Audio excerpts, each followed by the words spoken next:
इस वीडियो में हम धर्म सुधार आंदोलन के परिणाम स्वरूप क्या क्या परिणाम धर्म सुधार आंदोलन के निकले, इसके ऊपर थोड़ी सी चर्चा करेंगे।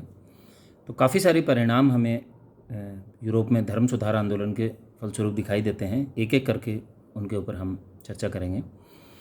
तो सबसे पहले हम लेते हैं कि ईसाई धर्म की एकता का अंत। पुनर्जागरण के फलस्वरूप ईसाई धर्म की एकता का अंत हुआ। 1521 से लेकर 1546 के बीच में मार्टिन लूथर के कार्यों के परिणाम स्वरूप एक स्वतंत्र चर्च स्थापित हुआ, जिसे प्रोटेस्टेंट चर्च कहा गया। तो इस प्रकार हम देखते हैं कि पहले जो रोमन कैथोलिक चर्च का अस्तित्व था, अब मार्टिन लूथर के विरोध के फलस्वरूप, उसके द्वारा किए गए कार्यों के फलस्वरूप एक स्वतंत्र अस्तित्व में आया और वो प्रोटेस्टेंट चर्च कहलाया। और ये Protestant church Roman Catholic church से कई मायनों में अलग था। जैसे इसके अंतर्गत धार्मिक संस्कारों का विरोध मार्टिन लूथर के द्वारा किया गया। अब इसमें लैटिन के स्थान पर जर्मन भाषा को महत्व दिया गया प्रोटेस्टेंट चर्च में। और चर्च द्वारा संचालित रोमन कैथोलिक चर्च के अंतर्गत बहुत सारे मठ संचालित थे, जबकि प्रोटेस्टेंट चर्च में इन चीज़ों का विरोध किया गया। और मार्टिन लूथर ने धार्मिक संस्कारों का विरोध करते हुए धर्माधिकारियों के विवाह का समर्थन किया। और मार्टिन लूथर प्रोटेस्टेंट चर्च में ये भी माना गया कि चर्च के धर्माधिकारी केवल राज्य के अधिकारी मात्र हैं। तो इस प्रकार एक नया चर्च अस्तित्व में आया और हम देखते हैं कि ईसाई धर्म की एकता का अंत पुनर्जागरण के परिणाम स्वरूप हो गया। दूसरा जो महत्वपूर्ण परिणाम निकला वो था रोमन कैथोलिक चर्च में सुधार। अब जब मार्टिन लूथर के नेतृत्व में धर्म सुधार आंदोलन आरंभ हुआ और यूरोप के लगभग सभी देशों को इस धर्म सुधार आंदोलन ने बहुत गहरे से प्रभाव किया और रोमन कैथोलिक चर्च के विरुद्ध आवाज़ उठने लगी, तो अब रोमन कैथोलिक चर्च को के अस्तित्व को बचाए रखने के लिए खुद चर्च के अंदर सुधार किए गए, जिसे हम प्रतिधर्म सुधार आंदोलन भी कहते हैं। तो रोमन कैथोलिक चर्च में जो सुधार हुए वो भी पुनर्जागरण का धर्म सुधार आंदोलन का एक महत्वपूर्ण परिणाम है। और इस सुधारों के अंतर्गत जो महत्वपूर्ण बातें थी उसमें 1534 में पोप पॉल III ने 9 कार्डिनल्स का एक आयोग गठित किया था, जिन्हें रोमन चर्च में सुधारों के लिए, रोमन कैथोलिक चर्च में सुधारों के लिए एक रिपोर्ट प्रस्तुत करनी थी। 1537 में एक रिपोर्ट प्रस्तुत की गई, जिसे report of the cardinals on the reforms of church कहा गया।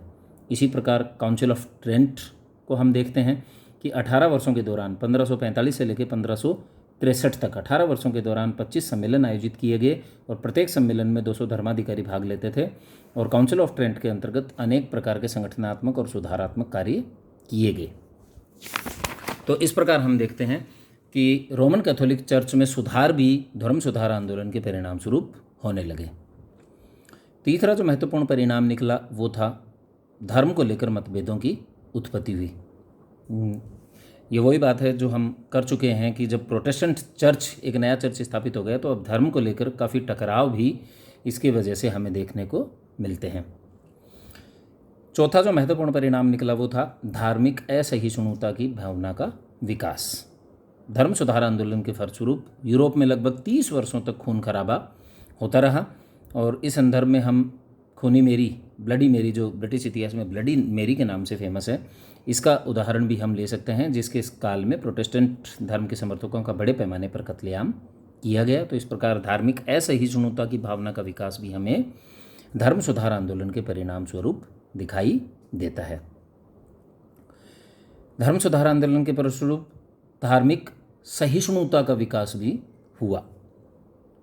अब धार्मिक सहिष्णुता के विकास के अंतर्गत हम कुछ बातों हैं जिनके ऊपर विचार कर सकते हैं। Number 1, Augsburg pact. जैसा कि हम जानते हैं कि 1546 में मार्टिन लूथर की मृत्यु के पश्चात भी रोमन कैथोलिक चर्च के समर्थकों और मार्टिन लूथर के अनुयायियों के बीच में संघर्ष समाप्त नहीं हुआ, संघर्ष चलता रहा। तो रोमन सम्राट चार्ल्स V ने अपने भाई फर्डिनेंड को इस झगड़े को समाप्त करने के लिए नियुक्त किया और 1555 में एक समझौता हुआ जो ऑक्सबर्ग पैक्ट के नाम से जाना जाता है।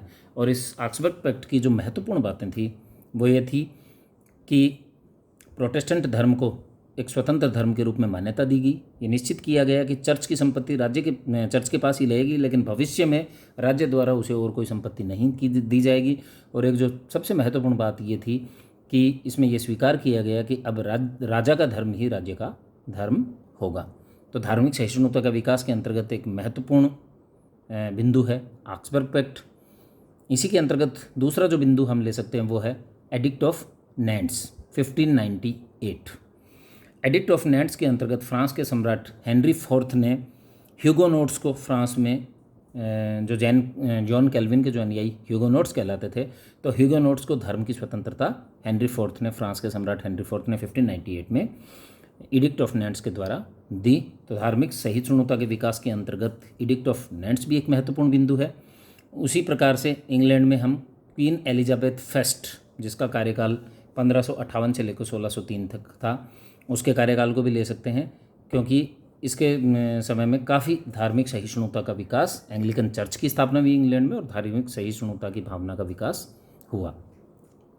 अगला जो महत्वपूर्ण परिणाम निकला वो था राजा की शक्तियों में वृद्धि। धर्म सुधार आंदोलन के फलस्वरूप राजा की शक्तियों में बड़े पैमाने पर वृद्धि हुई। इससे पूर्व रोमन कैथोलिक चर्च का पूरी तरह से डोमिनेंसी ईसाई स्टेट्स पर होती थी। यहाँ तक कि ईसाई राज्य उत्तराधिकार में कौन गद्दी पर बैठेगा और किसी भी ईसाई राज्य के कानून भी रोमन कैथोलिक चर्च पे लागू नहीं होते थे। तो हम कह सकते हैं कि काफ़ी हद तक डोमिनेट करता था रोमन कैथोलिक चर्च ईसाई स्टेट्स को और उनके राजाओं को। तो अब इस आंदोलन के फलस्वरूप राजाओं की शक्ति में काफ़ी हद तक वृद्धि हुई।